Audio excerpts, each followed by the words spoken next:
और मेरा पर्सनली ये मानना है कि वो देता बेहिसाब है और एक हम हैं कि उसका नाम भी लेते हैं तो गिन गिन के। उपायों वाली एस्ट्रोलॉजी है ना, वो मुझे लगता है कि it is more of real astrology, REEL। ये रियल एस्ट्रोलॉजी नहीं है, क्योंकि जब रियल एस्ट्रोलॉजी ना तो आपको डराती है, रियल एस्ट्रोलॉजी आपको गाइड करती है कि आप ज्योतिष को नहीं चुनते हो, ज्योतिष आपको चुनता है। तो मेरे फादर की गाइडेंस जो है वो हमेशा रही है, एंड मेरे लिए तो घर पे ही गूगल जो है वो कि कहीं मैं अटकती हूँ तो मैं सबसे पहले सीधा उनसे जाके पूछ लेती हूँ। तो मेहनत कहूँ कि कंपैरेटिवली कम थी जी। लगन थी तो जल्दी सीख भी लिया। कहीं ना कहीं मैं रॉक बॉटम हिट जो है वो करने वाली हूँ, because everybody is talking bad about number 9। कोई गया तो नंबर 9 के कारण, कोई क्रैश हुआ तो नंबर 9 के कारण। Half knowledge is always injurious, half knowledge is always dangerous, और आप भोलेपने में अपना नुकसान जो है वो कर रहा है। क्यों आजकल सब्र और शुक्र ट्रेंड कर रहा है कि जब कुछ मिला तो हमें शुक्रिया अदा करना चाहिए, जब कोई चीज नहीं मिली तो सब्र करना चाहिए। देखिए, दो चीजें इसके अंदर हम समझने की कोशिश करते हैं, एक है हमारी डेस्टिनी और एक है हमारी फ्री विल। जहाँ astrology doesn't talk about a fixed fate कि जो चीज है वो लिखी हुई है, you know, it also talks about कि आप अपनी फ्री विल को कैसे अनलॉक कर सकते हैं।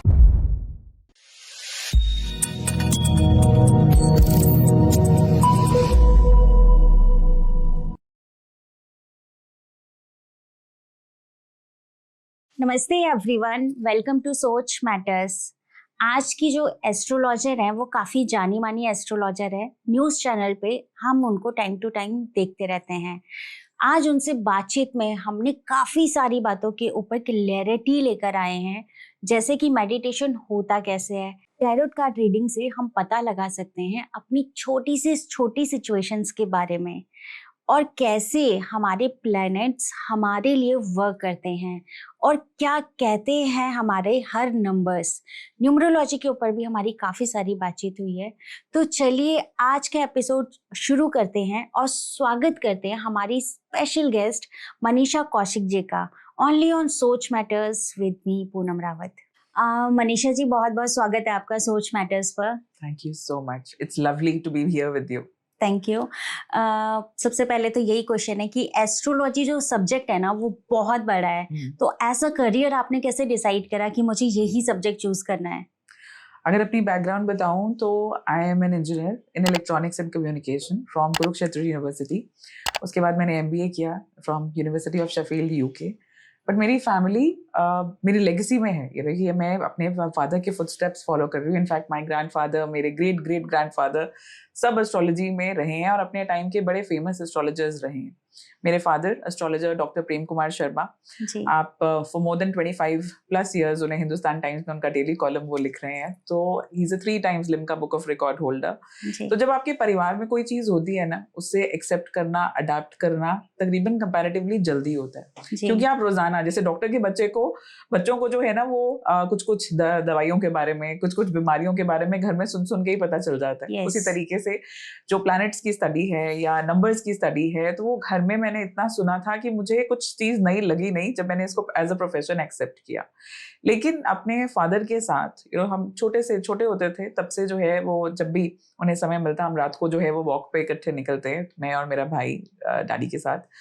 तो वो हमें एक स्टोरीज की तरह सुनाया करते थे। और मैंने बाद में रियलाइज किया, क्योंकि on my 16th birthday he give me a deck of tarot cards. उन्होंने मुझे जो है वो जब टैरो कार्ड्स गिफ्ट किए, तो किसी भी आप एक 16-year-old को आप जो है वो जब टैरो कार्ड्स जैसी चीज देते हो, तो आप उस टाइम कुछ और एक्सपेक्ट कर रहे होते हो कि मेरे लिए गिफ्ट कुछ और स्पेशल होगा। वो स्पेशल क्यों था मुझे अब समझ में आता है, क्योंकि मेरी जर्नी जो है वो एस्ट्रोलॉजी से भी पहले न्यूमरोलॉजी और टैरो से शुरू हुई। तो जो उन्होंने मुझे इतनी सारी स्टोरीज सुनाई थी, वो मुझे एक एक कार्ड में नजर आनी शुरू हो गई थी, तो मेरे लिए कार्ड्स को सीखने की मुझे जरूरत ज्यादा पड़ी नहीं, बिकॉज एक एवरी कार्ड, जब आपसे कोई इंसान जब कंसल्टेशन लेता है, आपको एक अगर इंस्टेंट में एक कार्ड निकालकर उसकी स्टोरी समझ आ जाए, what he is going through, और उसके बताने से ज्यादा आप उसे बता पाओ, तो तब मुझे लगता है कि आप कहोगे कि मैंने इसमें थोड़ी थोड़ी एक्सपर्टीज जो है वो हासिल कर ली है। बट क्योंकि सबकी तरह जो आप आजकल सोशल मीडिया पे एस्ट्रोलॉजी के बारे में सुन रहे हैं, तो मैंने तो वो सब अपने घर जो मेरे फादर के ऑफिस के बाहर जब वेटिंग एरिया में लोग होते थे, मैंने वहां सुना है कि मैंने शनि के ये उपाय किए, राहु मेरा खराब चल रहा है। तो वो एक्सेप्टेंस नहीं आ पाती। आप इसको एज अ प्रोफेशन लेने के लिए बड़ी मुश्किल होती है क्योंकि आपको लगता है कि मैंने इंजीनियरिंग की है, मैंने बाहर से पढ़ाई की है, तो ये कैसे एक्सेप्ट किया जाए। बट आई ऑल्सो बिलीव कि आप ज्योतिष को नहीं चुनते हो, ज्योतिष आपको चुनता है।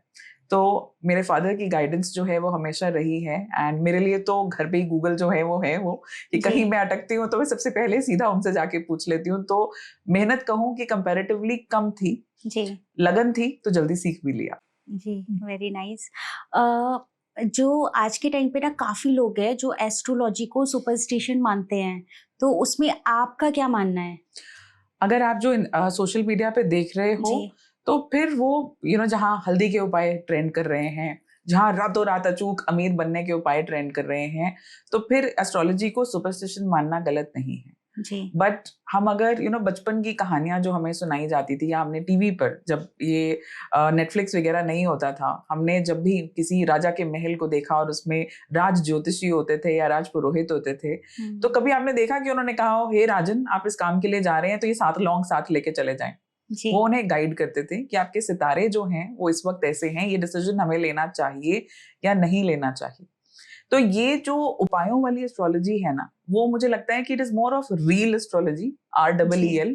ये रियल एस्ट्रोलॉजी नहीं है, क्योंकि जब रियल एस्ट्रोलॉजी ना तो आपको डराती है, रियल एस्ट्रोलॉजी आपको गाइड करती है। तो हम अगर ये सोचें कि हर चीज का उपाय है, हर चीज का कि आप तरीका हो सकता है किसी चीज को हैंडल करने का, जो आपको एक अच्छा एस्ट्रोलॉजर बता सकता है, पर ये सोचें कि सिर्फ ये जो आपके किचन के सब मसाले बाहर धीरे धीरे आते जा रहे हैं, देन वो हार्डवर्क के साथ तो उसका मैच बन नहीं रहा ना, उपायों से तो फिर सब काम हो जाने चाहिए जी। तो आप मुझे बताइए, क्या उपाय काम नहीं करते हैं? बिल्कुल करते हैं। हाँ। पर हम इस चीज को ऐसे समझते हैं, फॉर एग्जाम्पल किसी की कोई प्रॉब्लम है, मैं चलो उसको थोड़ा साइंटिफिक तरीके से या लॉजिकल तरीके से आपको समझाने की कोशिश करती हूँ। आप किसी डॉक्टर के पास जाते हो, आपको पता है कि ये मेरी एक प्रॉब्लम है, जैसे फॉर एग्जांपल थायराइड हमें डिटेक्ट हुआ, उन्होंने आपका ब्लड टेस्ट से देखा कि आपके थायराइड लेवल्स जो हैं वो हिले हुए हैं, और उन्होंने आपको मेडिसिन दी जी। अब पेशेंस तो रखनी पड़ेगी ना, कम से कम 1 महीना 3 महीना दवाई खाएंगे तो ये थायराइड लेवल्स जो है वो नीचे आएंगे इमिडिएटली। आज आपने खाई गोली और कल आप ब्लड टेस्ट कराने जाएंगे तो वो सेम रहेंगे, but unfortunately that doesn't happen with astrologers. लोगों को लगता है कि मेरी आज प्रॉब्लम है, और एस्ट्रोलॉजर जो भी बात कहेंगे वो आपको दशा देखकर कहेंगे कि आपको इस दशा में इंतजार करना पड़ेगा, इस दशा में ही आपका जो है ये काम होगा या नहीं होगा। ये पेशेंस लोगों में नहीं है, तो आप क्या करेंगे, ये एस्ट्रोलॉजर से बात नहीं करी, बनी हमारी, चलो दूसरे के पास चलते हैं। अब दूसरे ने भी आपको उपाय दे दिया, आपने वो भी किए। अब इमेजिन कि थायराइड को ट्रीट करने के लिए आपने डॉक्टर ए, डॉक्टर बी और डॉक्टर सी की दवाई इकट्ठी लेनी शुरू कर दी कि शायद जल्दी मेरा थायराइड ठीक होगा। तो आप मुझे बताओ वो ठीक होगा या खराब होगा? साइड इफेक्ट होंगे ना। तो आप जब उपाय बहुत सारे कर रहे हैं, इट इज ऑलवेज बेटर कि किसी एक की एडवाइस, जिस पे आपको ट्रस्ट हो, आप एक की एडवाइस फॉलो करें। Overdose of anything is bad.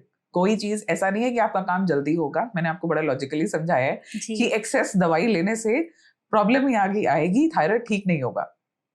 But आज के टाइम पे जैसे आप देखेंगे सोशल मीडिया पे, जैसा कि आपने कहा कि ये रियल नहीं है, ये रील वाली एस्ट्रोलॉजी है, करेक्ट?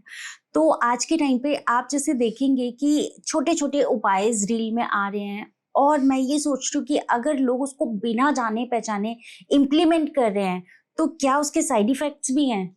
बिल्कुल है। पहली बात तो कुछ लोग जिन्हें सच में एस्ट्रोलॉजी का ज्ञान नहीं है, सुन सुन के डर डर के कि ये अभी पीरियड चल रहा है, फॉर एग्जांपल अभी लेटेस्ट जो है मंगल केतु की युति, अब किसी ने अपनी कुंडली में वो मंगल केतु की युति देख ली जी, तो उसके लिए तो लाइफ क्वेश्चन मार्क है। नंबर 9 को लेकर इस साल इतना डराया गया जी, तो मेरा खुद का नंबर 9 है, तो क्या किया जाए, क्या सोचा जाए? अगर मुझे न्यूमरोलॉजी का ज्ञान ना हो, इसका मतलब कि कहीं ना कहीं मैं रॉक बॉटम हिट जो है वो करने वाली हूँ, because everybody is talking bad about number 9।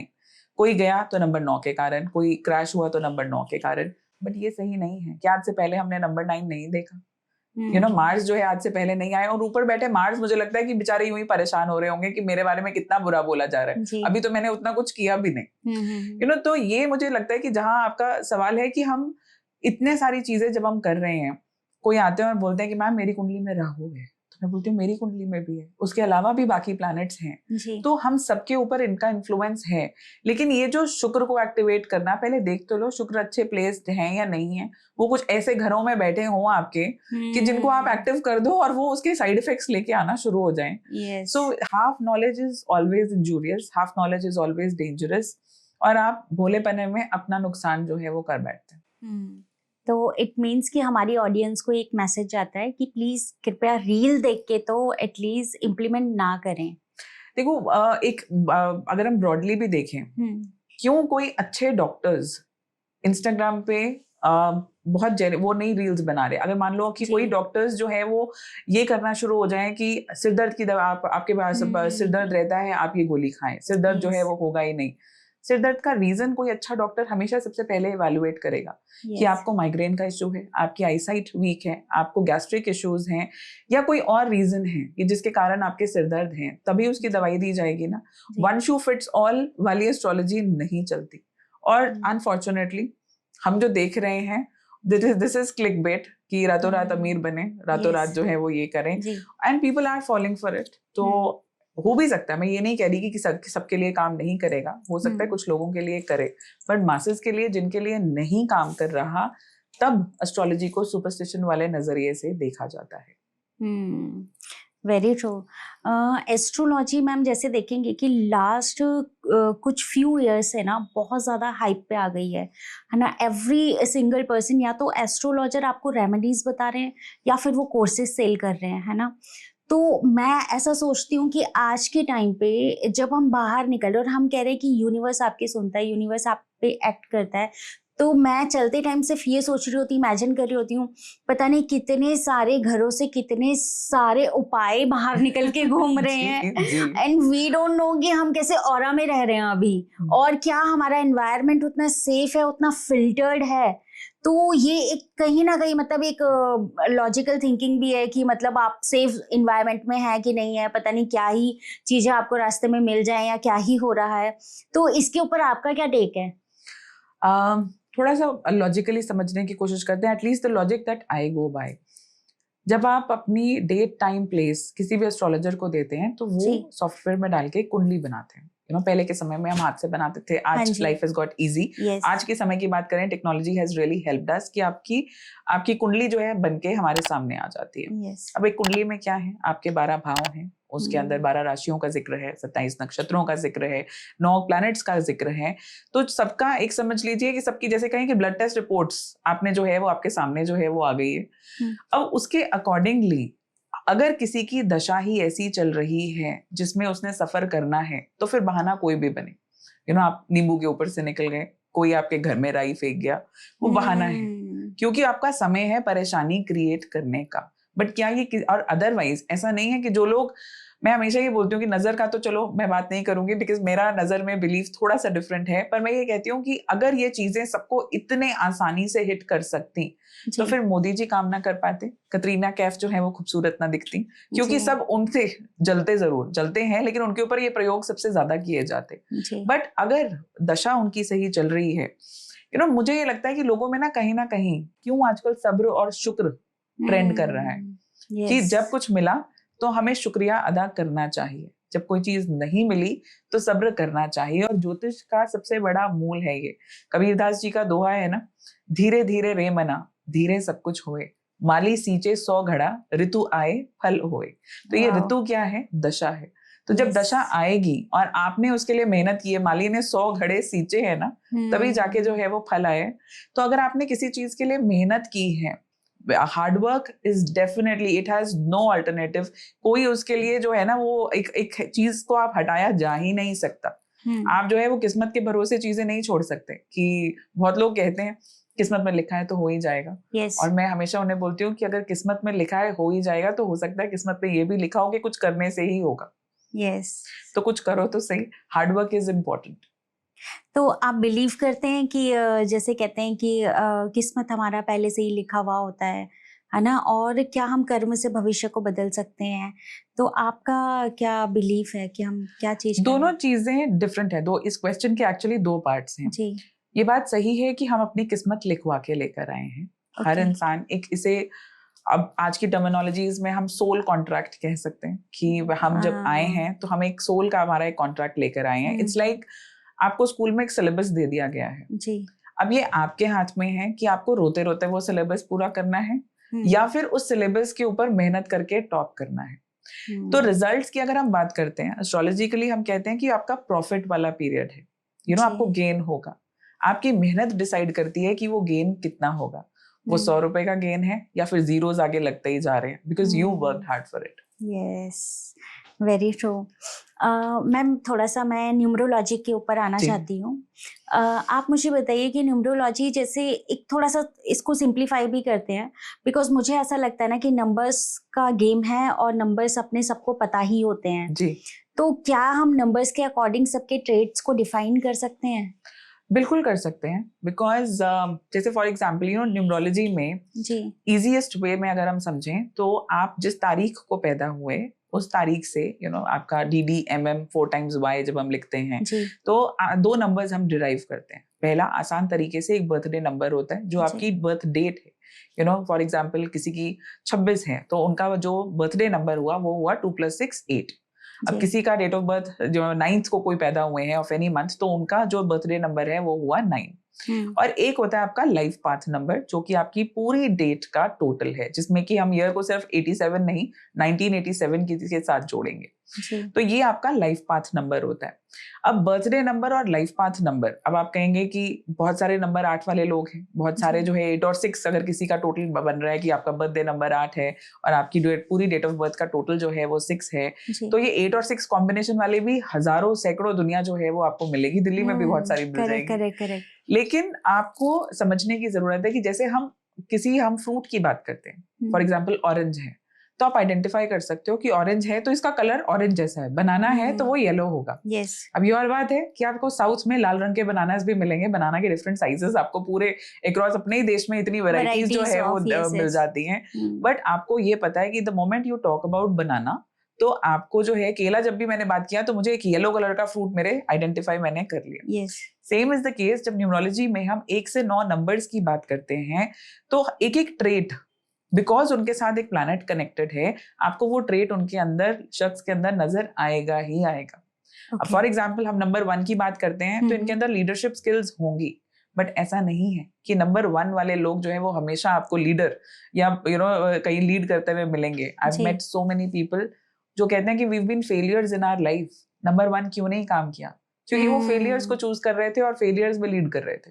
तो यहाँ पे क्या आप जैसे बता रहे हैं कि फॉर एग्जांपल वो नंबर 1 से गवर्न कर रहे हैं और वो एक लीडरशिप का नंबर है बट क्या वहाँ पे उनकी इंट्यूशन वर्क कर रही है? नहीं, कहीं ना कहीं हम अपने सोल कॉन्ट्रैक्ट के साथ सिंक में नहीं चल रहे. Right that way. कहीं ना कहीं हमारा जो लाइफ का पर्पस है फॉर एग्जाम्पल हम नंबर 1 की बात करते हैं. Number 1 means anyone who is born on 1st, 10th, 19th और 28th ऑफ एनी मंथ. तो आपको ये नंबर 1 इनके अंदर नजर आएगा ही आएगा. बट ये चारों कैटेगरीज के लोग आपस में जो है वो एक जैसे नजर नहीं आएंगे. एक चीज आपको जो कॉमन हर एक शख्स में नजर आएगी वो है लोनलीनेस. क्यों? क्योंकि नंबर 1 जो है वो सूर्य का नंबर है और सूर्य के लिए जो है ना कोई बहुत अच्छा आप जितना मर्जी किसी के लिए कर लो कोई अच्छा बोलता नहीं है. क्यों? क्योंकि आपको पता है कि सूर्य जो है it is the source of life, it is the source of energy. लेकिन द मोमेंट आप 12:30 बजे 1 बजे दिन में बाहर निकलते हो ना आपको लगता है क्यों इतनी धूप निकली हुई है. लेकिन सूर्य तो अपना काम कर रहे थे. आप सूर्य के लिए अच्छा कहें बुरा कहें इट विल शो अप. इसीलिए आपको नंबर 1 वाले लोग जो हैं वो अपने अंदर रिस्पॉन्सिबिलिटी ड्रिवन तो दिखेंगे ही दिखेंगे. नंबर 2 वालों की बात कर लो. मून का नंबर है. मून आपको आसमान में जब भी नजर आता है तो एक ही पोजीशन में एक ही साइज में नजर नहीं आते, घटते बढ़ते रहते. राइट. इसी तरीके से नंबर 2 वालों के मूड भी आपको घटते बढ़ते जो है वो हमेशा नजर आएंगे. नंबर 2 मून का नंबर है. मून जो है कहते हैं कि हमारे मन के कारक हैं. बट मैं आपसे पूछना चाहती हूँ वेयर इज मन इन द बॉडी? मन नाम का कोई ऑर्गन हमारी बॉडी में नहीं है. yes. मन जो है it is the sync between your brain and your heart. आप कहते हो ना कि मेरा आज दिल नहीं कर रहा कुछ करने का तो आपका ब्रेन आपको सिग्नल भी नहीं दे रहा कुछ करने का. फिर आप ये बोलते हो क्योंकि मेरा मन नहीं है. सो मन जो है वो बेसिकली नंबर 2 के लिए अगर हम बोलते हैं कि चंद्रमा जो है वो आपके मन के कारक हैं तो मन का मतलब है कि माइंड और हार्ट दोनों सिंक में आ गए हैं एक साइड जाने के लिए या एक साइड नहीं जाने के लिए. तो नंबर 2 वाले they are excellent team players, किसी के दो लोगों के बीच सुलह करानी हो, they are excellent people in that. लेकिन जहाँ लाइफ में कॉम्प्रोमाइज की बारी आती है तो फिर सबसे आगे इन्हीं को किया जाता है कि आपको कॉम्प्रोमाइज करना पड़ेगा। ओके, नंबर 3 पे आते हैं। Okay, you want to know about it? चलो मैं Yes, सबका yes. धीरे धीरे बताती हूँ, जी, जी. बहुत इंटरेस्टिंग क्योंकि ये कॉन्वर्सेशन रहती है। जी नंबर 3 जुपिटर का नंबर है। जी नंबर 3 वाले लोग अक्सर, number 3 means those people who are born on 3rd, 12th, 21st या 30th ऑफ एनी मंथ, तो इनको हम नंबर 3 की कैटेगरी में रखते हैं। क्योंकि इन्हें जुपिटर रूल करते हैं तो इसलिए इनकी बातों में आपको विजडम जरूर झलकेगा। कहीं ना कहीं ये हंसते खेलते कैजुअली आपको कोई ना कोई ज्ञान वाली बात जो है वो जरूर कहेंगे। कम्युनिकेशन से जुड़ा हुआ नंबर है। अक्सर ऐसे लोग अक्सर बातें करते हुए आपको नजर आएंगे। ये और बात है, लोग इनको बहुत सीरियसली ना भी लें, लेकिन इनमें जैसे मैंने बोला कि कहीं ना कहीं टीचर वाले गुण, कि इसको मैं कुछ सिखा सकूं, जिसके साथ बैठा हूं कुछ ना कुछ उसे जरूर सिखा सकूं, ये गुण हमेशा रहेंगे। नंबर 4 शैडोई प्लैनेट राहु का नंबर है, तो इसलिए कहीं ना कहीं थोड़ा सा ओवर थिंकिंग पैटर्न नंबर 4 में भी रहता है। लाइफ कभी सीधी नहीं चलती, क्रिस क्रॉस, जैसे नंबर 4 लिखा जाता है ना बहुत सारे टर्न्स के साथ, उसी तरीके से इनकी लाइफ भी क्रिस क्रॉस के तरीके से चलती है। बट एक्सीलेंट एट ऑर्गेनाइजिंग किसी चीज को। नंबर 4 वाले लोग जब भी एक रूम में एंटर करेंगे, आप इन्हें बात करते हुए सुनेंगे तो आपको लगेगा कि इनकी एडवाइस काफी प्रैक्टिकल है और मानी जा सकती है। Someone you can trust upon. Number 5 की बात करें तो बुध का नंबर है। अगेन जो है बुध को अपनी स्पीच के लिए जाना जाता है, अपनी वाणी के लिए जाना जाता है। तो नंबर 5 में चाइल्ड लाइक एट्रीब्यूट्स आपको मिलेंगे, हमेशा बच्चों की तरह कुछ ना कुछ क्यूरियस, मुझसे बात करते हुए भी जैसे आपके मन में अगर कोई चीज क्यूरियोसिटी डेवलप हो गई है तो वो नंबर 5 के गुण है, कि कहीं ना कहीं 5 वाला जो है वो कुछ खाते खाते भी उनके अंदर उन्हें लगेगा इसमें क्या क्या डाला हुआ है। तो वो क्यूरियोसिटी ड्रिवन, जैसे बच्चे में कुछ करने का डर नहीं होता ना, सिर्फ डर किस चीज का होता है, अपने माँ बाप का, कि मैं घर जाऊंगा और मुझे क्या पड़ेगी। तो इसलिए जो है नंबर 5 में हमेशा they will be curiosity driven. Number 6 Venus का नंबर है, और ऐसे लोग जो है ये केयर गिवर्स ज्यादा होते हैं, they are more concerned about other people. तो नंबर 6 जो है वो सुख सुविधाओं का नंबर है, पर नंबर 6 वाले लोग जो है मैंने अपने एक्सपीरियंस में देखे हैं कि इन्हें सिर्फ अपनी लुक्स नहीं, इनके आसपास वाले जो लोग हैं उनकी लुक्स भी इंप्रूव करने में बड़ा इंटरेस्ट होता है। तो ये शॉपिंग पे जाएंगे तो इनको चाहिए कि मेरे साथ अगर मेरी फैमिली ट्रैवल कर रही है तो ये भी प्रिम एंड प्रॉपर दिखने चाहिए। अगर कोई शख्स आपसे आके बार बार पूछे कि आप कंफर्टेबल तो है ना, कुछ लेंगे, बोर तो नहीं हो रहे, तो देयर आर चांसेस कि वो नंबर 6 वाला शख्स हो। नंबर 7 जो है वो शैडोई प्लैनेट केतु का है। कहीं ना कहीं नंबर 7 की इंट्यूशन बहुत ज्यादा काम करती है। सॉलिट्यूड, ये अपने शेल में बहुत जल्दी घुस जाता है, कि अगर कोई बात किसी की नहीं अच्छी लग रही तो ये नहीं कि शब्दों से कहेंगे। कई बार इनको, कि मैं तो हमेशा बोलती हूँ कि नंबर 7 को कभी परेशान नहीं करनी चाहिए, क्योंकि बद्दुआ तो नहीं पर इनकी जो आह निकलती है ना वो आपको लगेगी जरूर, कि कहीं ना कहीं परेशान जो है वो कर सकती है। केतु वो चीजें देख सकता है जो आपको खुली आंखों से कभी नहीं नजर आएंगी, तो केतु के अंदर महसूस करने की शक्तियां बहुत है। नंबर 7 वाले लोग आपकी वाइब को बहुत अच्छे से समझ सकते हैं। नंबर 8 शनि का नंबर है, और लोग अक्सर इस नंबर से डरे रहते हैं, और आई थिंक सोशल मीडिया पे सबसे ज्यादा 8 के लिए अगर अच्छा बोला है तो कॉन्फिडेंटली कह सकती हूँ कि मैं ही हूँ। और उसका एक रीजन है क्योंकि मैंने अपनी पढ़ाई में मुझे ये लगता है कि जैसे कि ना बिफोर हर, हम कहते हैं ना सिक्के के दो पहलू होते हैं। तो जब बारिश होती है तो किसी को मौसम सुहाना लगता है और किसी को उड़ते हुए मच्छरों से दिक्कत होती है। तो उसी तरीके से जो मेजरली हमें जो चीज दिखाई जा रही है आजकल इंस्टाग्राम पे, वो परेशानियां ज्यादा हैं। तो नंबर 8 का क्योंकि सैटर्न के साथ जुड़ा हुआ नंबर है, तो लोगों को लगता है डिले लेकर आएगा, ग्रीफ लेकर आएगा, परेशानी लेकर आएगा। पर मैं हमेशा उनसे कहती हूँ कि ठीक है आपको लोग नहीं समझ पा रहे, पर आपको ये चीज पता है कि ऑक्सीजन का एटॉमिक नंबर क्या है? ऑक्सीजन का कोई तो रीजन होगा कि केमिस्ट्री में उसको एटॉमिक नंबर 8 ही क्यों मिला। इसका मतलब आपकी जिंदगी में भले लोग आपको तवज्जो ना दें, भले लोग आपको इंपॉर्टेंस ना दें, पर उन्हें ये भी पता है कि आपके बिना उनका गुजारा है नहीं। वी टॉक अबाउट नंबर 9 जो कि मार्स का नंबर है। तो मार्स का नंबर होने के कारण बहुत एनर्जी होती है। इनफैक्ट नंबर 9 वाले जो है ना, वो कोई चीज यहाँ अड़ गई उनके दिमाग में तो वो करके जरूर हटेंगे। मार्स जो है वो वॉरियर भी है, मार्स जो है वो अग्रेशन भी है, मार्स जो है वो पैशन भी है। तो डिपेंड करता है कि ये अपनी एनर्जी को किस तरीके से चैनलाइज कर रहे हैं। Very true. काफी सही बात आपने बोली मैम। नंबर 8 को लेके मैं दोबारा आना चाहती हूँ कि नंबर 8 को लेके इतनी ज्यादा कंफ्यूजन है। काफी लोग ये भी कहते हैं कि नंबर 8 अगर घर का नंबर है तो वो भी नहीं लेना चाहिए, तो ऐसा क्यों है 8 नंबर के साथ? देखिए अगेन हाफ नॉलेज, उसका रीजन ये है, अगर आपकी कुंडली में शनि जी। आपके मित्र ग्रह हैं, जी। शनि जो है उनकी प्लेसमेंट बहुत अच्छी है, एग्जॉल्टेड हैं, अच्छे घरों में जो हैं वो बैठे हैं, अच्छे नक्षत्रों को बिलोंग कर रहे हैं, तो आपके लिए आपको लाइफ में बहुत सक्सेस दे सकते हैं। लोग साढ़े सती से बहुत ज्यादा डरते हैं, बट कितने Yes. प्राइम मिनिस्टर साढ़े सती में ही उन्होंने वो ओहदा जो है वो एंजॉय किया है। तो ऐसा नहीं है कि शनि आपको पनिश करने आए। ये सिर्फ मुझे लगता है कि लोग शनि से नहीं डरते, उनकी इंटरप्रिटेशन से ज्यादा डरते हैं, क्योंकि हमने सिर्फ हियर एंड से पे चले हैं, हमने ये चीज सुनी है। Yes. सुनी है तो हमने अपने मन में बिठा ली है कि ये चीज जो है वो शनि आ गए तो परेशानी लेकर आएंगे। पर शनि हमें हमारे सोल कॉन्ट्रैक्ट के सही मायने जो है वो सिखाने आए हैं, सही उसका जो हमारे सिलेबस में जो इंपॉर्टेंट चैप्टर्स है ना, उन्हें वो हेड कर रहे हैं। तो अगर आपने उस समय पर शनि का जो शनि के दोषों से लोग डरते हैं, तो आई वांट टू से कि सिर्फ शनि नहीं, मंगल से भी लोग बहुत ज्यादा डरते हैं। तो उसका कारण ये है कि शनि कभी भी, शनि कहते हैं कि अगर आपने मेरे समय पे जब मैं एक्टिव हूँ, आप डिसिप्लिन नहीं लेकर आए, आप पेशेंस नहीं लेकर आए, आप सच के रास्ते पर नहीं चले, तो फिर मैं डिले लेकर ही आऊंगा। तो शनि का काम एक ही है कि आपके साथ जिंदगी में लटका लटका के आपको वो लेसन सिखाना। हम जब सोल कॉन्ट्रैक्ट्स की बात करते हैं, तो हर सोल एक लेसन्स को जीने आई है जी। कुछ लेसन्स वो लेकर आई है, हम कुछ चीजें सीखे सिखाए आए हैं। और जैसे कि हमारे घर पे हमारी ग्रूमिंग हुई है, कुछ संस्कार हमें घर से मिले हैं, कुछ हम बड़े होकर स्कूल में सीखने जाते हैं, हम कॉलेज में जाते हैं, हम जिंदगी तभी जीते हैं। तो जो चीजें हम सीख कर आए हैं, शनि उसके आगे की बात करते हैं कि अब आपको जिंदगी में आगे जब काम करना है तो कैसे चीजें चलेंगी। तो ये सोल कॉन्ट्रैक्ट में जो लेसन्स हैं, एग्जाम लेने का जो टाइम है वो शनिदेव ने लेना है। तो इसीलिए हमें डर लगता है कि एग्जामिनर से आपको भले अपना सब्जेक्ट बहुत अच्छे से आता हो, पर आपको नहीं पता एग्जामिनर क्या पूछेंगे, इसलिए मुझे लगता है डर ज्यादा लगता है। जी, आज के टाइम पे मैम देखेंगे जैसे कि मैं थोड़ा सा इसको साइकोलॉजी वाइज लेकर आना चाहती हूँ कि काफ़ी लोग हैं जो एकदम क्रिमिनल एक्टिविटी कर लेते हैं, जैसे हम सोनम की भी बात करें या अभी जितने भी क्रिमिनल एक्टिविटीज़ हो रहे हैं, क्या यहाँ पे भी ग्रहों का कुछ खेल है, या मतलब उनका सोल कॉन्ट्रैक्ट ही वो ऐसा लेकर आए कि उनको इस जन्म में ये करना ही करना है, ऐसा कुछ है? देखिए, दो चीजें इसके अंदर हम समझने की कोशिश करते हैं, एक है हमारी डेस्टिनी और एक है हमारी फ्री विल। जहाँ astrology doesn't talk about a fixed fate कि जो चीज है वो लिखी हुई है, इट ऑल्सो टॉक्स अबाउट कि आप अपनी फ्री विल को कैसे अनलॉक कर सकते हैं। जी। कोई चीजें हमारी लाइफ में बहुत ज्यादा ऑप्शंस आती हैं, हमेशा ऑप्शंस आती हैं, ऑप्शंस को हमें चूज करना है। पर जब हम सोल कॉन्ट्रैक्ट की बात कर रहे हैं, तो कुछ चीजें जब हम लिखवा कर लेकर आए थे, हमें चॉइस दी गई थी, कि जो कष्ट हैं हमने खुद चूज किए हैं।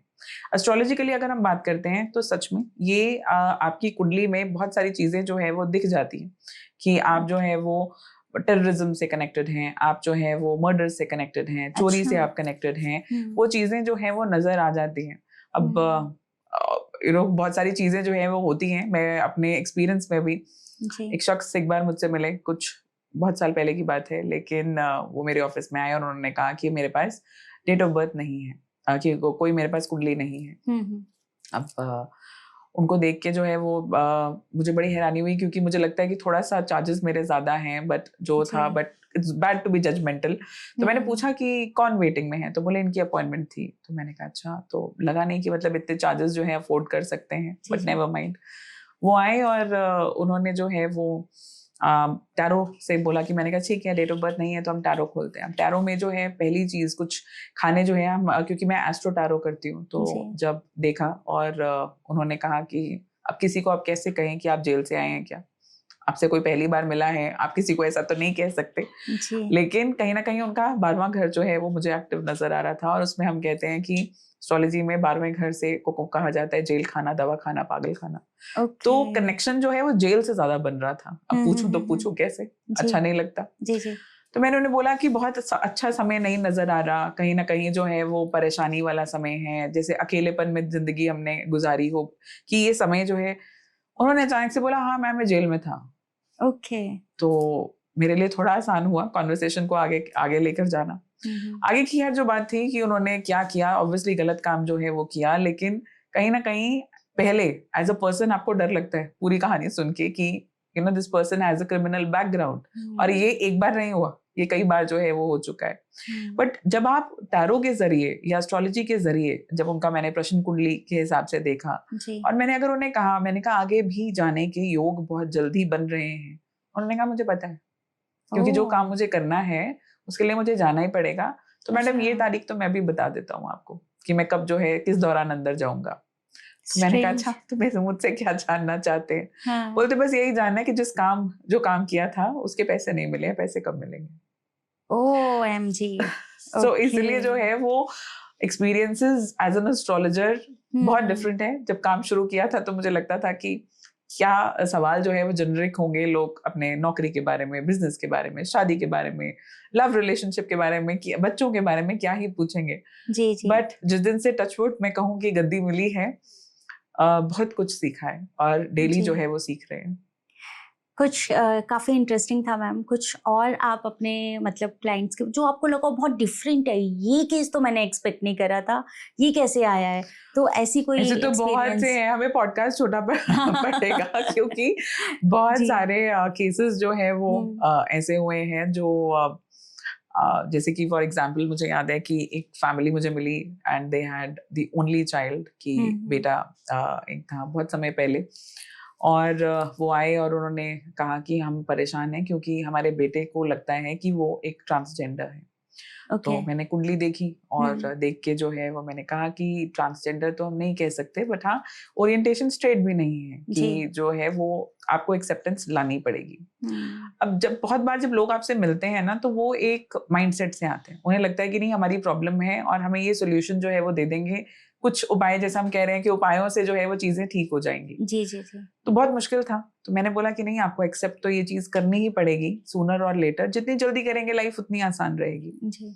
तो मैंने कहा, कहते नहीं ये तो बिलीव मान के बैठे हैं कि ये ट्रांसजेंडर है। तो मैंने कहा अगर मुमकिन है, बेटा भी साथ ही था, कि मैं 10 मिनट इनसे बात कर सकूं। तो मैंने उनसे पूछा, मैंने जब उनकी कुंडली में एक दशा को एनालाइज किया था और मैंने उनसे पूछा कि आप इस दशा में आपने कुछ इस कम्युनिटी के लिए काम किया है, एनीथिंग, या आपका कोई इंटरेक्शन इनसे ऐसे रहा हो जहां आपका मन किया हो कि मैं इनके लिए कुछ और कर सकूं? जी। उन्होंने कहा हाँ कि मैंने कॉलेज की तरफ से जो है वो वॉलंटियर किया था कि इस कम्युनिटी के लिए इनको एजुकेट करने के लिए, इनकी लाइफ को बेटर करने के लिए।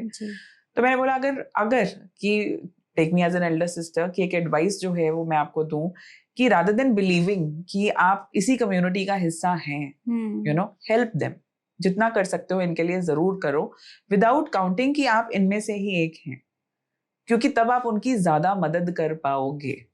अगर आपने अपने आप को उस जगह रख दिया तो फिर आप बायस हो जाओगे। आप इस दशा का इंतजार करो, आपको अपनी ओरिएंटेशन, अपने आप के बारे में पता चलेगा कि मैं जो हूँ, मैं शायद ये नहीं हूँ, लेकिन जैसा मेरे माँ बाप समझना चाहते हैं मैं वो भी नहीं हूँ।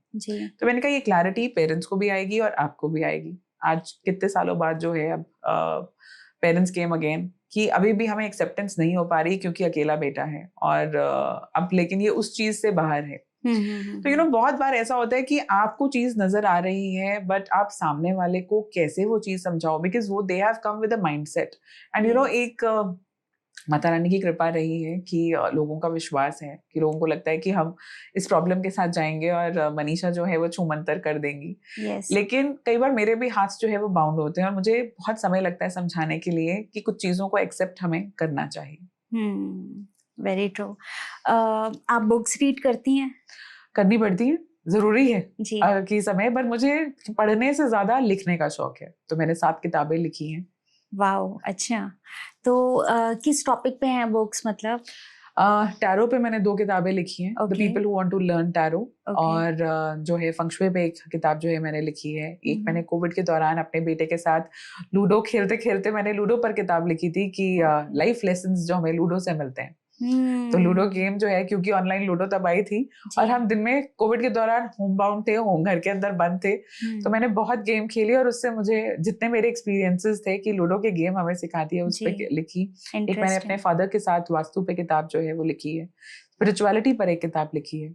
ओके तो कोई ऐसी बुक जो आप हमारी ऑडियंस को रिकमेंड करना चाहें जो आपको लगता है कि जरूर पढ़नी चाहिए? मुझे सबसे ज्यादा तो मेरे जो दिल के करीब है वो, क्योंकि मैंने अपने बेटे के साथ मिलकर लिखी थी, तो lessons of life, decoding lessons of life through ludo, okay तो बाकी अगर आप टैरो सीखना चाहते हैं तो बहुत इजी लैंग्वेज में मैंने लिखी है ताकि लोग जो है वो टैरो को सीख सकें, तो even those books are very nice. Tarot कैसे डिफरेंट है, मतलब जो नॉर्मल एस्ट्रोलॉजी है और अगर हम टैरोट की बात करें तो क्या डिफरेंसेस है दोनों में? टैरो को समझना है तो अगर आपने ज्योतिष में प्रश्न कुंडली के बारे में सुना हो, जब Okay. आपने प्रश्न किया उस हाँ, समय हाँ. पर एग्जैक्टली बहुत लोगों की जो है वो एक्सपर्टीज होती है प्रश्न कुंडली को देखने की कि जी, उस टाइम सितारों की दशा जो है वो क्या कह रही है। इनफैक्ट जिन लोगों के पास अपना डेट टाइम प्लेस या सही बर्थ डिटेल्स ना हो जी. तो हम प्रश्न कुंडली से बहुत अच्छे आंसर्स जो हैं वो ले सकते हैं। जी. सिमिलरली प्रश्न कुंडली का ही वर्जन है टैरो। इट्स जस्ट दैट कि टैरो बहुत ज्यादा डिटेल्ड है। आपके पास 78 कार्ड्स हैं, क्योंकि मैं ओरिजिनल जो राइडर वेट डेक है, जो ट्रेडिशनल मेथड है, मैं वो फॉलो करती हूँ। तो उसमें आपके पास 78 कार्ड्स हैं और इतने परमुटेशंस और कॉम्बिनेशंस बनते हैं, द मोमेंट यू क्लिक तो आप सामने वाले को एक्चुअली आप बिना कहे उनकी जो सिचुएशन है वो आप उन्हें कार्ड्स में दिखा सकते हो। तो कई बार हमारे पास शब्द नहीं होते कि हम समझ पा रहे हैं नहीं, पर वो अपनी सिचुएशन बड़ा क्लियरली उस कार्ड्स में देख सकते हैं। जी जी। टैरोट जहाँ तक मुझे समझ आ रहा है, आई थिंक वो छोटे छोटे क्वेश्चंस के भी आंसर उसमें मिल जाते हैं। बहुत माइन्यूट से माइन्यूट, क्योंकि देखिए टैरो में जो है दो हम अरकानाज में डिवाइड करते हैं। एक मेजर अरकाना होते हैं जो हमारी जिंदगी के बड़े बड़े डिसीजंस को रूल करते हैं, और एक होते हैं 4 सूट्स में जो कि माइनर अरकाना। तो ये टैरो को पढ़ने का एक तरीका है। तो इसको बहुत सारी चीजें आपको देखी जा सकती हैं उसके अंदर। फॉर एग्जांपल कप्स की बात करें, उसके अंदर एक सूट होता है कप्स। तो कप्स जो है वो आपके इमोशंस, आपकी फीलिंग्स को डील करते हैं। द मोमेंट आपने पहला कार्ड निकाला और इमोशनल कार्ड जो है वो अटैचमेंट आपको नजर आती है, बहुत आसान होता है समझना कि जो इनका सवाल है वो कहीं ना कहीं इनका इमोशनली कनेक्टेड है। नेक्स्ट कार्ड जो है, अगर सोर्ड्स हैं कहीं ना कहीं तो आपके फाइनेंसेस से जुड़ी हुई, या फिर कहीं जैसे कहते हैं डिफरेंसेस ऑफ ओपिनियन कहीं आता है, उनसे जुड़े हुए कार्ड्स रहते हैं। वॉन्ड्स हैं तो वर्क करियर के बारे में आपको वहां से मिल सकता है। हालांकि सिर्फ यही नहीं है तरीका कि आप यही मेथड नहीं है, तभी मैंने बोला बहुत सारे परमुटेशंस और कॉम्बिनेशंस होते हैं। हर कार्ड हर चीज के बारे में बता सकता है, सिर्फ पढ़ने वाले की को ज्ञान जो है वो होना बहुत जरूरी है। करेक्ट। अभी हमने आपसे बात की जैसे तो आपने बताया कि आपने स्पिरिचुअलिटी के ऊपर एक बुक लिखी है, तो मैं ये जानना चाहती हूँ कि आपके हिसाब से मेडिटेशन क्या है और मेडिटेशन होता कैसे है? देखिए स्पिरिचुअलिटी की किताब में मैंने सबसे पहले जो फर्स्ट चैप्टर है, मैंने उसी में मेंशन किया है कि स्पिरिचुअलिटी को समझें पहले कि है क्या। Spirituality means connecting your inner self to your higher self. इसको बोलते हैं स्पिरिचुअल जर्नी। क्योंकि हम बहुत सारी चीजें, अब आप उसको यूनिवर्स कहें, आपके लिए ईश्वर से हम कनेक्ट करना कहें, जो भी जिसमें भी हमारा फेथ है, पर उसमें सबसे बड़ा इंपॉर्टेंट टूल जो है वो आता है मेडिटेशन। और मेडिटेशन के नाम पे ना करना बहुत मुश्किल है, क्योंकि द मोमेंट आप शांति से बैठते हो तो आपको वो सब काम याद आ जाते हैं जो पेंडिंग पड़े हैं। जहां हमें ध्यान लगाना है, एक जिसे हम कहते हैं शून्य स्थिति, जो दिमाग में आनी बहुत जरूरी है। जब मैं जो है वो बिल्कुल शांत हूँ, क्योंकि मेरा मानना है कि इंसान ना बाहर का शोर जो है वो मैनेज कर लेता है। आपको पता है ये मुझे शख्स अच्छा नहीं लग रहा, ये सिचुएशन मेरे लिए कंफर्टेबल नहीं है, आप दिमाग लगाओगे। लेकिन ये जो अंदर का शोर है ना, ये सिर्फ और सिर्फ मेडिटेशन से ही शांत हो सकता है। और मेडिटेशन को करने के लिए ना एक ABCD रूल होता है, जो मैं उसे इसी तरीके से समझती हूँ। ए का मतलब है एक्सेप्टेंस। पहली चीज आपको पता होना चाहिए, जब तक आपने सिचुएशन को या शख्स को एक्सेप्ट नहीं किया, आप उस सिचुएशन को और शख्स को बदल ही नहीं पाएंगे। और बदलना है या नहीं, इस बारे में भी एक्सेप्टेंस होनी बहुत जरूरी है। सेकेंड होती है मेडिटेशन का बेनिफिट, कि वो है आपका behaviour. The more you meditate, आपका क्या होगा कि आप ये नहीं है कि अपना बिहेवियर बदल जाएगा, लेकिन आपका रिस्पॉन्स, आपका रिएक्शन चीजों को लेकर बदलना शुरू होगा, कंट्रोल में आना शुरू हो जाएगा। चीजें कहते हैं ना फर्क नहीं पड़ता। और मुझे तो खैर ये बहुत पसंद है, क्योंकि जब से मैं इस प्रोफेशन में हूँ, लोग मेरे बारे में क्या सोचते हैं, मैंने ये नोटिफिकेशन ऑफ की हुई है, तो मुझे समझ नहीं आता। मेरा मुझे लगता है कि एक सोल पर्पस एक ही है, काम करो, अच्छा काम करो, और आपको वो फल जरूर मिलेगा। ABCD में C जो है दैट इज क्लैरिटी, जो आपको मेडिटेशन से ही मिल सकती है। जब मैंने कहा कि अंदर का शोर जो क्लियर होना बहुत जरूरी है ना, दैट इज क्लैरिटी। क्योंकि जब तक क्लैरिटी नहीं होगी आप फोकस नहीं कर पाओगे किसी भी चीज पे। एंड D है डिटर्मिनेशन। तो पहले डिटर्मिनेशन मेडिटेशन करने की होनी बहुत जरूरी है। You have to show up daily. आप ये चीज के साथ कहीं कॉम्प्रोमाइज नहीं कर सकते कि चलो आज नहीं समय, अब 9 बजे समय नहीं लगा तो मैं रात के 9 बजे कर लेंगे। तो ये डिटर्मिनेशन होने की, मेरा अपने साथ समय देना मुझे बहुत जरूरी है, बिकॉज जैसे ये कमिटमेंट आएगी, ये डिटर्मिनेशन आएगी, ये डिसिप्लिन आएगी, लाइफ में बहुत सारी चीजें जो हैं वो सेटल हो जाती हैं। तो इसलिए मेडिटेशन के लिए ABCD रूल अगर हम याद करेंगे तो बहुत आसान है मेडिटेट करना भी। एंड प्लस बहुत बार लोग मुझे पूछते हैं कि हम किसी मंत्र का जाप करके क्या मेडिटेट कर सकते हैं। कि मुझे ये लगता है, मैं अब जैसे सावन का महीना भी शुरू होगा और सब बहुत सारी आपको पता है कि रील्स आती है कि भोले बाबा को प्रसन्न करने के लिए आप इस मंत्र का जाप करें। अगर आप वो मंत्र बोल ही नहीं पा रहे, कोई कॉम्प्लिकेटेड सा मंत्र आपने उठा लिया, तो फिर आप मेडिटेट करेंगे कैसे? दूसरा, मैं पर्सनली इस चीज से मेरा कनेक्शन नहीं बन पाता कि आप 21 बार करें, 31 बार करें, 108 बार इस मंत्र का जाप करें, बिकॉज जब आप मेडिटेट करना शुरू करते हो तो आपका माइंड एक ही चीज पे फोकस कर सकता है, या वो कनेक्शन बनाने पे या फिर गिनने पे। और मेरा पर्सनली ये मानना है कि वो देता बेहिसाब है और एक हम है कि उसका नाम भी लेते हैं तो गिन गिन के।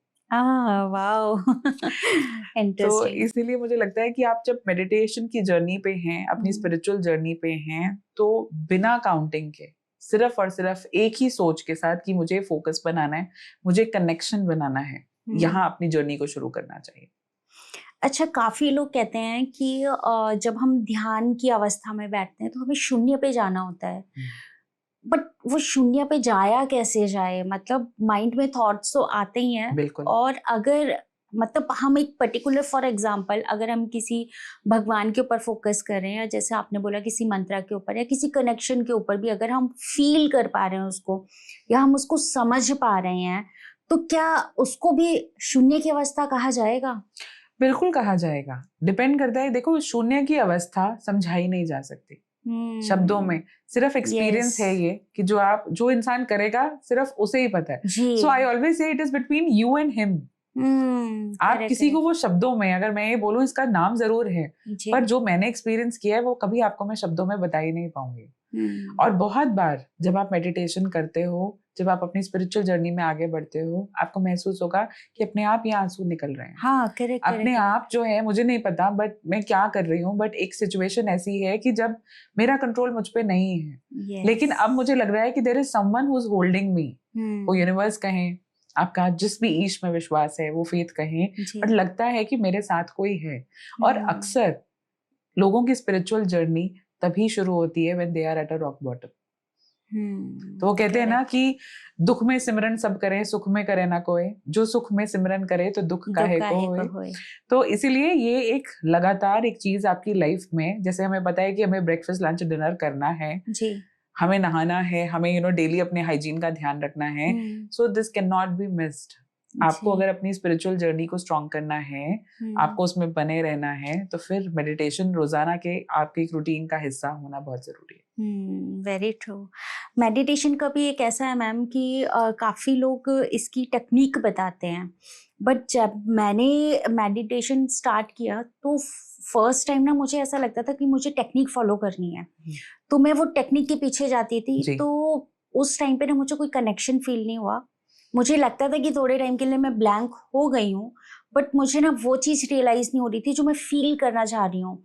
बट जैसे ही आफ्टर सम टाइम जब मुझे लगा कि यार छोड़ सारी टेक्निक वगैरह, तू क्या चाह रही है, क्या तेरे को कुछ अच्छा फील हो रहा है ना, विच इज मतलब इम्पॉर्टेंट, तो देन आई डिसाइडेड कि तू वो कर जो तेरा मन कर रहा है, बस तेरा बैठे रहना ज़रूरी है, तू सोच कि तेरे को क्या है।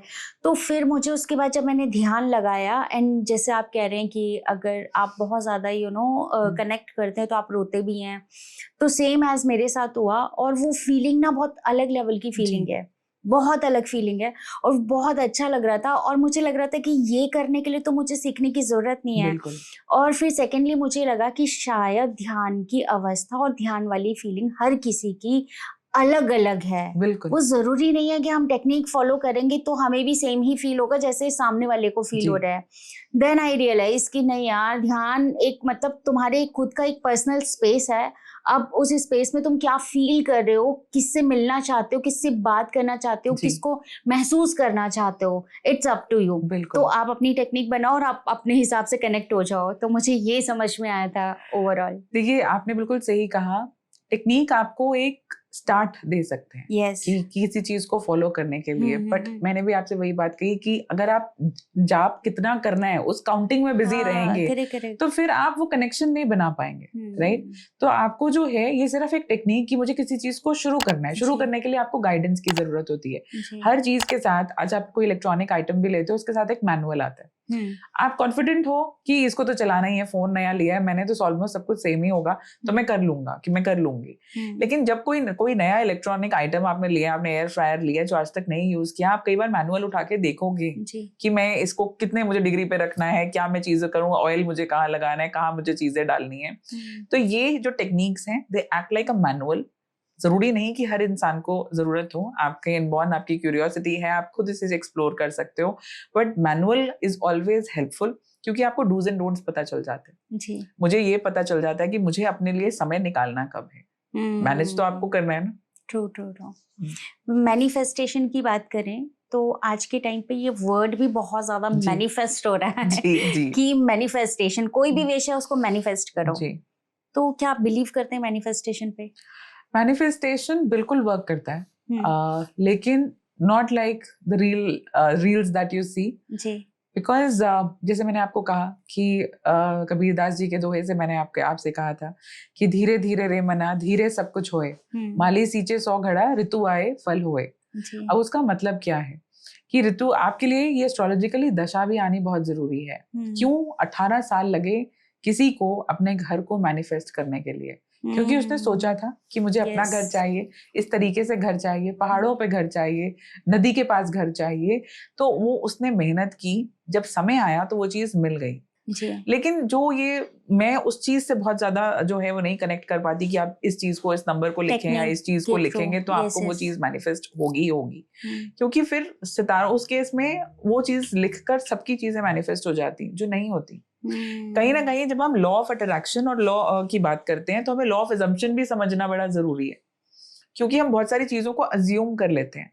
लॉ ऑफ अट्रैक्शन बहुत क्लियर है, लाइक अट्रैक्ट्स लाइक, कि आप जो चीज सोच रहे हो आपके थॉट्स वैसे वैसी चीजें अट्रैक्ट कर रहे हैं। अजम्पशन में कहीं ना कहीं हम मार खा जाते हैं, बिकॉज वी स्टार्ट बिलीविंग कि ये तो मिल ही जाएगा। उस केस में हमारा हार्डवर्क या मेहनत जो है वो कहीं ना कहीं कॉम्प्रोमाइज हो जाती है, क्योंकि हमें लगता है कि ये नंबर लिखने से या ये विजन बोर्ड बनाने से मेरा काम जो है वो हो जाएगा, बिकॉज बाकी सबका हुआ है।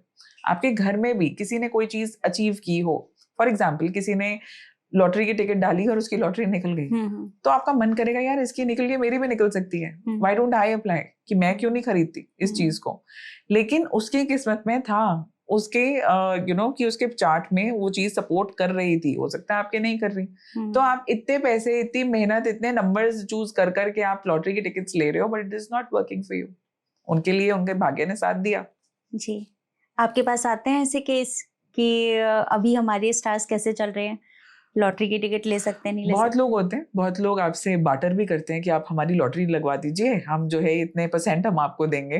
बट पहले ये भी तो देखना बहुत जरूरी है ना कि आपकी कुंडली में प्रॉमिस है भी या नहीं, ये जो अचानक धन प्राप्ति के योग हैं भी या नहीं। But yes, there have been predictions की जैसे दुबई में एक क्लाइंट है मेरे, तो मैंने उनसे कहा था कि अचानक जो है वो आपकी लॉटरी की तरह ही कहते हैं कि एक लकी ड्रॉ में जो है वो आपके नाम निकलने के चांस है और कुछ बड़ा जो है वो निकलेगा। सो ही गॉट अ कार, और बहुत सुंदर उनको बड़ी कार जो है वो उस समय मिली। सो अचानक उन्होंने बोला कि मैं एयरपोर्ट से सिर्फ इसलिए लेने ही आया था, तो मैं सिर्फ इसलिए आपको कॉल करके बता रहा हूँ कि दिस केम ट्रू, कि मुझे जो है वो कार जो है वो मिली है, बट मैंने सोचा नहीं था कि मेरा निकल आएगा। आपने कहा था कि जहाँ लकी ड्रॉ हो जरूर भर दिया करो जी, तो उनके लिए निकल आया। Very nice. Law of attraction के ऊपर हम बात कर रहे थे। लॉ ऑफ अट्रैक्शन की जो टेक्निक्स हैं, अगर समटाइम हम उन्हें फॉलो करते हैं, मुझे ना मैम इसमें ना थोड़ा सा एक आप मुझे बताइएगा कि सही है कैसा है। मुझे लगता है ना आप कुछ भी मैनिफेस्ट करते हैं, हम लॉ ऑफ अट्रैक्शन की भी बात करें ना कहीं वो सारा गेम इंट्यूशन का भी है कि आप अब फॉर एग्जाम्पल अगर मैं कह रही हूँ कि नहीं नहीं मेरे को तो 50 करोड़ की कोई चीज चाहिए, लेकिन अगर मुझे पता है कि मैं उतना वर्थ इट ही नहीं हूँ, मैं 50 करोड़ नहीं अचीव कर सकती, तो वो मुझे मिलेगी कैसे? तो क्या सोचने मात्र से तो वो नहीं होगा? तो शायद हम इंट्यूशन के ऊपर वर्क करते हैं कि हमारा इंट्यूशन हमें अभी यही बता रहा है या इतना ही अचीव करवा सकता है, तो हम शायद वही लॉ ऑफ अट्रैक्शन मैनिफेस्टेशन में मैनिफेस्ट करते हैं। अकॉर्डिंग टू मी शायद ऐसा होता होगा। चलो मैं इसको थोड़ा आसान तरीके से अपना पॉइंट ऑफ व्यू शेयर करती हूँ। जी लॉ ऑफ अट्रैक्शन में क्या है, आपने सुन लिया कि लॉ ऑफ अट्रैक्शन वर्क करता है, आप जैसे सोचोगे यूनिवर्स सुन लेगा और यूनिवर्स वो चीज आपको दे देंगे। जी अब फॉर एग्जाम्पल आपने कहा कि मुझे 50 करोड़ चाहिए। हाँ। अब आपने सब कर लिया, विजन बोर्ड लगा लिया, लिख दिया, यूनिवर्स को भी रोज बोलना शुरू कर दिया कि मुझे 50 करोड़ चाहिए, 50 करोड़ चाहिए। जी नेक्स्ट आपने क्या बोला कि पर मैं उतनी वर्थ हूं नहीं, ऐसा तो मैं कुछ कर नहीं रही कि जो मुझे 50 करोड़ मिलेगा, तो सच्ची मुझे मिलेगा, डज इट वर्क? अब यूनिवर्स ऊपर समझ लो, एक सिग्नल आपने भेजा कि 50 करोड़ चाहिए, दूसरा सिग्नल आपने क्या भेजा, मुझे मिलेगा, तीसरा क्या ये काम करता है? तो ऊपर वाला भी क्या बोल रहा है, यूनिवर्स की तरफ से एक मैसेज आता है कि भाई तो पहले तुम डिसाइड कर लो व्हाट डू यू वांट, क्योंकि आपने उसके सिग्नल्स को कंफ्यूज कर दिए। उन लोगों के लिए मैनिफेस्ट बहुत आसान होता है जो who are very clear about what they want, because they will work to वो हर चीज करेंगे उस चीज को पाने के लिए। एक छोटी सी स्टोरी आपको मैं बताती हूँ। मेरे फादर हमेशा सुनाते मुझे कि जब मेरी जर्नी सीखने के लिए, वो कहते हैं कि एक मदर अपने बेटे के लिए हमेशा एक विश मांगती थी कि मेरे बेटा जो है वो बड़ा होकर एक अफसर बने और इसके आगे पीछे गाड़ियां ही गाड़ियां हों।